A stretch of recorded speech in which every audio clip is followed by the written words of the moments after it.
बहुत ज़रूरी है जानना परमेश्वर का उद्देश्य क्या था आपको बनाने के लिए, क्यों परमेश्वर ने आपको बनाया।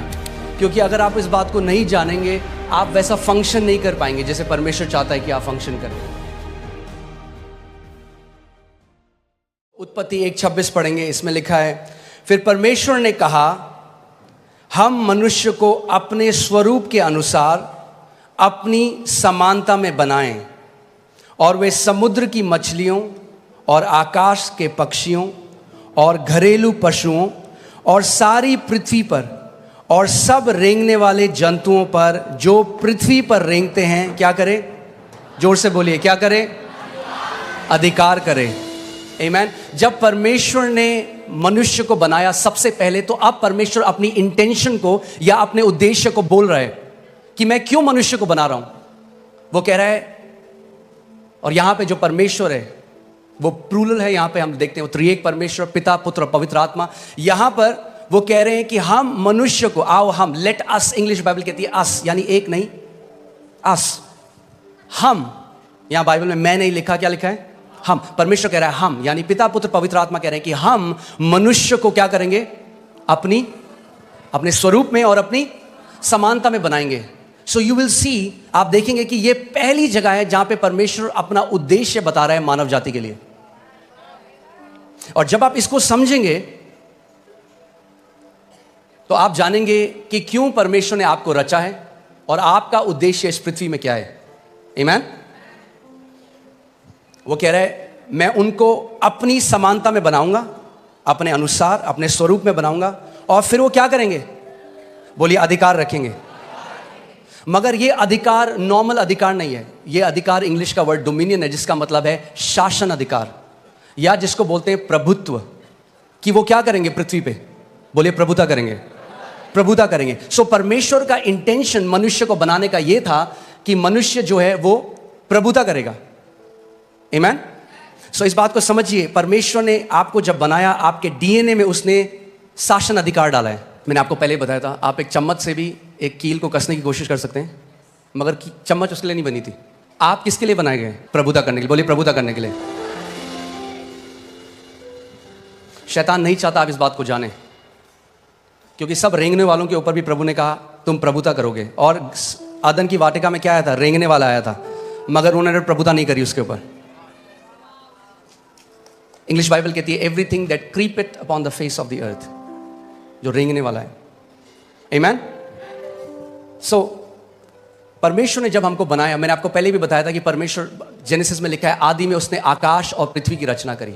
आकाश या हेवेंस जो बाइबल में कहती है, वो बात करता है अनसीन रेल्म की, अनदेखी। परमेश्वर का जो राज्य है आप इन आंखों से नहीं देख सकते, मगर वो इस जो आप आंखों से देख रहे हैं उससे भी ज्यादा वो रियल है।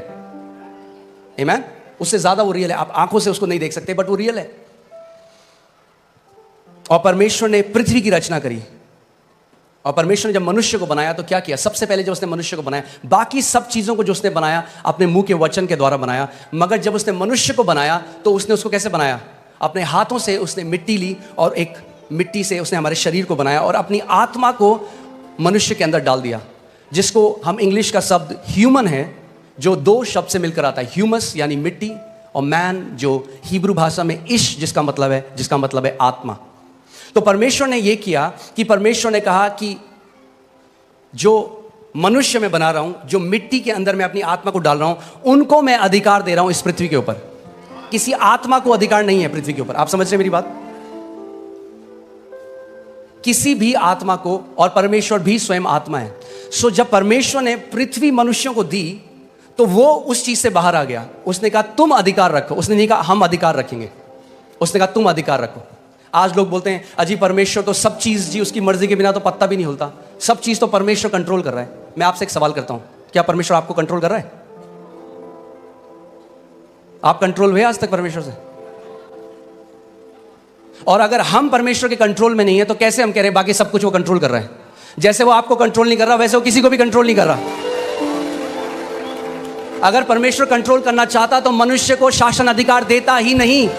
उसने शासन अधिकार इसीलिए दिया, उसने बोला तुम कंट्रोल करो पृथ्वी को, मैं तुम्हें अधिकार दे रहा हूं। आमीन। कहेंगे ये जानना क्यों ज़रूरी है? ये जानना बहुत ज़रूरी है। अगर ये आप नहीं जानेंगे, यद्यपि आप पुत्र हैं, एक दास की तरह जीवन को जिएंगे। जो मसीह यीशु ने हमारे लिए मिराज छोड़ी है, जो इतनी महान है, इतनी ग्रेट है, आप कभी उस तक पहुंच नहीं पाएंगे। आमीन। इसीलिए हमें जानना है कि क्यों परमेश्वर ने हमें बनाया, हमारी सृष्टि करी, और कैसे हम उस अधिकार में चल सकते हैं। आमीन। सो परमेश्वर ने आदम को बनाया, मगर सबसे पहले हमें देखना है कि आदम को परमेश्वर ने क्या बनाया था। सो लूका 3:38 जब आप पढ़ेंगे, उसमें लिखा है, इससे ये आया, इससे ये आया, इसने इसको पुत्र को जना, इसने इसको जना, और वह एनोश का, और वह शेत का, यानी एनोश शेत का, और वह आदम का, यानी शेत आदम का, और वह पढ़िए, परमेश्वर का पुत्र था। तो आदम कौन था? आदम कौन था? परमेश्वर का पुत्र। परमेश्वर ने सबसे पहले मनुष्य को जब बनाया तो नौकर नहीं बनाया, पुत्र बनाया। और जब पुत्र बनाया तो पुत्र को अधिकार दिया शासन करने का, प्रभुता करने का, डोमिनियन करने का। आमीन। सो पहला आदम क्या था? पुत्र था। मैं चाहता हूं भजन संहिता 8 में चले जाएं। भजन संहिता 8, उसकी मैं 4 अध्याय से पढ़ूंगा, आप इसको ध्यान से सुनिएगा। तो फिर मनुष्य क्या है कि तू उसका स्मरण रखे, और आदमी क्या है कि तू उसकी सुधि ले, क्योंकि तूने उसको परमेश्वर से थोड़ा ही कम बनाया है। किसने बनाया मनुष्य को परमेश्वर से थोड़ा ही कम? परमेश्वर ने। लोग कहते हैं अच्छा तुम क्या समझ रहे हो अपने आप को? परमेश्वर के पुत्र जो उसने हमें बनाया है। अब कोई अगर आपको बोले अच्छा ये उनकी तरह बात कर रहा है, आपके पापा की तरह, कहना हाँ जी वो मेरे पापा हैं। आमीन। मैं इसको दोबारा पढ़ता हूं, ध्यान से सुनिए। तो फिर मनुष्य क्या है कि तू उसका स्मरण रखे, और आदमी क्या है कि तू उसकी सुधि ले, क्योंकि तूने उसको परमेश्वर से थोड़ा ही कम बनाया है। थोड़ा ही कम बनाया है। आमीन। हालेलुया।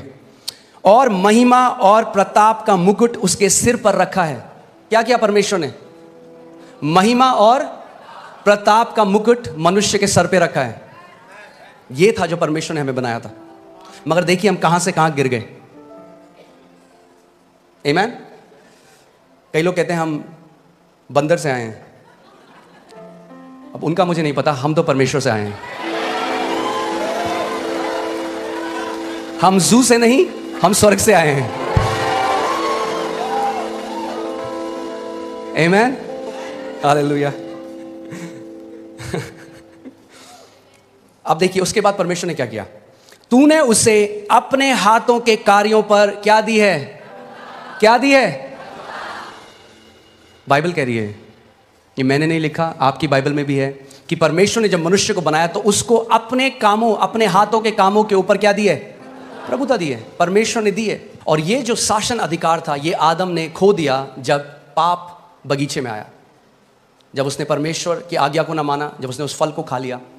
और आदम के अंदर से जो वो डीएनए था रेन, रूल एंड रेन करने का, वो जो डीएनए था प्रभुता करने का, वो खत्म हो गया और वो एक दास की तरह जीने लग गया। तो जो पुत्र था, ध्यान से सुनिएगा, जो पुत्र था उसने पुत्र का अधिकार खो दिया। सुन रहे हैं आप? मगर जब प्रभु यीशु मसीह आया तो सबसे पहले उसने हमें क्या दिया? जब हम यीशु को ग्रहण करते हैं, यूहन्ना 1:12 लगाइए, और मैं चाहता हूं हम सब साथ मिलकर इसको पढ़ेंगे। रेडी हैं आप लोग? यूहन्ना 1:12 देखते हैं बाइबल क्या कहती है। परंतु जितनों ने उसे ग्रहण किया उसने उन्हें परमेश्वर की संतान होने का अधिकार वापस दे दिया।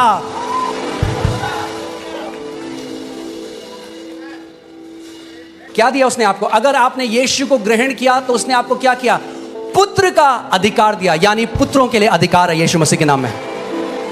अगर आप पुत्र हैं तो आपके लिए अधिकार है, और अगर आपके लिए अधिकार है तो परमेश्वर चाहता है कि आप एक अधिकारी की तरह इस दुनिया में जिए। देखो मैंने तुम्हें सांपों को और बिच्छुओं को रौंदने का, हालेलुया, परमेश्वर ने पूरे चर्च को, अपनी देह को, जो परमेश्वर की संतान है, उनको सांपों और बिच्छुओं को रौंदने का अधिकार दे दिया। मगर अगर आपने उस अधिकार को लिया नहीं तो जिंदगी भर दुष्ट आत्माएं आपको फुटबॉल बना के रखेंगे। वेट मत करिए डोमिनियन में बढ़ने का कि जब तक आपको कोई ऐसी न्यूज़ ना आ जाए कि भाई कोई बहुत भयंकर बीमारी हो गई है। अगर हम जुखाम में प्रभुता नहीं कर पाए, छोटे से सरदर्द में प्रभुता नहीं कर पाए, तो बड़े में भी नहीं कर पाएंगे। छोटे से शुरू करना शुरू करिए। छोटा सा पेट में दर्द होता है, जब भी कोई बीमारी आती है ना, उससे पहले बोलते हैं प्रिलिमिनरी, क्या बोलते हैं, ऐसे कुछ बोलते हैं, सिम्टम या लक्षण आते हैं। पहले आपको पता लग जाता है कि बुखार आने वाला है, आपकी मुझे थोड़ा हरारत हो रही है, वो हरारत है टाइम अधिकार लेने का। वेट मत करो, जब 104 हो जाए बुखार होता, बोलो प्रभु तेरे कोड़े खाने से। आपने देखा कभी आपकी, फिर से वही उदाहरण दे रहा हूँ, आपके कपड़ों में कोई दाग लग गया या कोई इंक लग गई, उसी टाइम बहते पानी के नीचे डालिए, एकदम निकल जाएगा। उसको छोड़ दीजिए 2 हफ्ते, अब आप रगड़ने, अब बोले यीशु के नाम में, यीशु के नाम में। अगर जैसे ही लक्षण लगे खड़े हो जाओ, बोलो in the name of Jesus, शैतान मैं तुझे अनुमति नहीं देता मेरे शरीर को छूने की। You will not touch my body in Jesus name, out of my body. Amen. उस समय अधिकार लो। अरे पास्टर ज्यादा कुछ, थोड़ा सा थायराइड है, हाँ ठीक है रख लो, फिर थोड़ा सा खाते रहो दवाइयां पूरे साथ। मैं आपको कंडेम नहीं कर रहा हूं, प्लीज मेरा हार्ट समझिए। क्यों रखो थोड़ा सा भाई? मैं बोलूं मैंने आपके लिए बहुत बढ़िया केक बनाया, थोड़ा सा जहर डाला इसमें, थोड़ा सा खा लो। खाओगे आप? बोलो थोड़ा सा नहीं चलता। मेरी देह पवित्र आत्मा का मंदिर है और कोई बीमारी इसमें उसको महिमा नहीं देती। आप जानते हैं आदन के बगीचे में एक सांप आया था ईव के पास, आज भी आता है आपके पास, मगर अब प्रभु यीशु मसीह ने आपको सांपों को और बिच्छुओं को रौंदने का अधिकार दिया है। बोलो मेरे पास अधिकार है सांपों और बिच्छुओं को रौंदने का।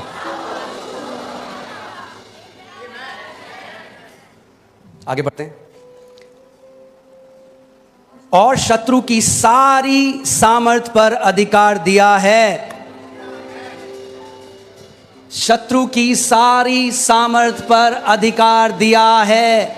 फिर से बोलता हूं, शत्रु की सारी सामर्थ पर अधिकार दिया है। शत्रु की सारी सामर्थ पर अधिकार दिया है। शत्रु की सारी सामर्थ पर अधिकार दिया है। दूंगा नहीं, दिया है।